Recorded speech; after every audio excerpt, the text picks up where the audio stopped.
Informacija apie Šiaulių mieste vykstančius renginius. Labadiena, eterija Erika ir Martynas. Ir mes apžvelgsime ateinančios savaitės kultūros renginius Šiaulių mieste. Gegužės 9 dieną 19 val. 10 min. Šiaulių arenoje dėl Lietuvos krepšinio lygos bronzos susitinka Šiaulių Šiauliai ir Prienų Rūdupis. Kviečiame palaikyti Šiaulių ekipą. Domino teatras pristato didžiausią metų premjerą kriminalinę komediją Žirklės. Tai vienintelis spektaklis Lietuvoje, į kurį atėję žiūrovai jį ne tik žiūrės, jame dalyvaus, bet ir lems pabaigą. Premjera nuo spalio 14 dienos Šiaulių dramos teatre 18 val. Ketvirtadienį 18 val. Šiaulių dramos teatre renginių organizatoriai Laimingi žmonės pristato teatro premjerą 2 dalių romantinę komediją Kitais metais tuo pačiu laiku. Penktadienį 8:30 klube Jo nepastogė groja grupė Privati zona.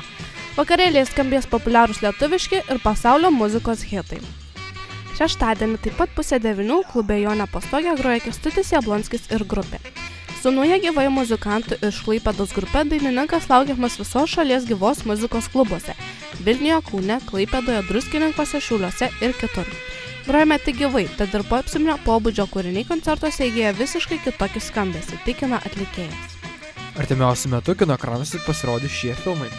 Gegužės 10 galės išvysti dramą Narcizas, gegužės 11 veiksmų trileris su Jasonu Stathamu Profas, fantastinė komedija su Johnu Deppu, Nakties šešėliai bei prancūzų drama Neliečiamieji. Ačiū už dėmesį ir iki kitų susitikimų.